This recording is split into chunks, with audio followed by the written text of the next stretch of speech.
There's a temporary advance like a facility with the central bank. So 2019, we had 200 million kina overdraft facility down there. It's like an overdraft facility. This year, they've increased it to 2 billion kina. 2 billion. 2 billion kina. From 200 to 2 billion. Now, there's a 2 billion and only using finish. Now, only sort of money yet. Yes. 2 billion kina. Whether they can legally do that or not, I don't know, but I think our good government lawyers can advise that. Because I think, when you borrow that kind of money, you need Parliament's approval. But Mr. also, Cabinet, he approved him 2 billion kina. Now, only using this 2 billion kina also overdraft finish. So, they've recently now, central bank, only the independence of the central bank is now highly compromised. Most appointees are all political appointees. So there's no independence of the central bank anymore. Only recently, I think last week or a week before that, central bank issued a instruction that all the superannuation funds, that's all you workers in the country, hear this properly, all you workers in the country, that you have no right to invest in overseas investments. Your investment manager or your board or your management team cannot look for those investments and invest overseas. They've blocked that now. Why did they do that? Really? So there's an instruction already. It's public already. So they can't invest overseas, despite the fact that we would definitely direly need forex right now. Before they were allowed up to, I think, 33 or 35% of their portfolio they can invest in overseas where there's good investments. But now there's a restriction and they've stopped that.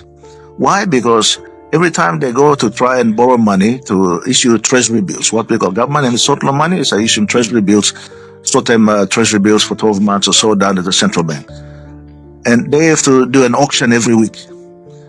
So over the last few months, I think 3 or 4 months now, every time they do an auction, no man like buying this all papaya. Treasury bills and promise law all but talk all time you give me 350 million kina or 100 million kina but me buying you this interest over the next 12 months. So there's been under subscription of those treasury bills.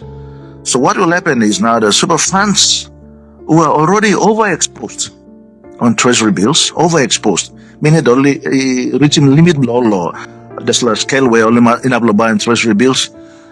Now they're trying to force them to buy treasury bills because they will have a lot of cash which they can't invest in any other investments.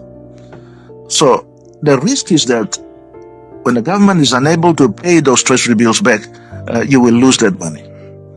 So this is something that the workers throughout the country needs to be concerned about. Mm-hmm. This is your retirement money sitting in there that now the government is trying to play games with. And I think it's because only up to some 2 billion kina or some overdraft facility only got one time central bank. Now, under subscription of the treasury bills, my assumption is that they're trying to force. Because who else has got a large savings that they can buy treasury bills? Only super funds. And this is what it's coming to. The desperation of a government looking for money everywhere. The cash flow crisis, yeah. The cash flow crisis that is happening. You go beg IMF, beg ADB, beg Australian government.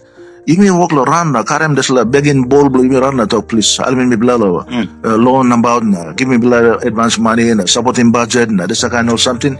I mean, Bagaram, Karam, tribal same country blame me.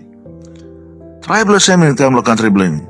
We have never, Somara has never asked, I have never asked Australian government to support our budget over the 18 or 19 years that we were in government. Now, close to. Terasa blame me, walk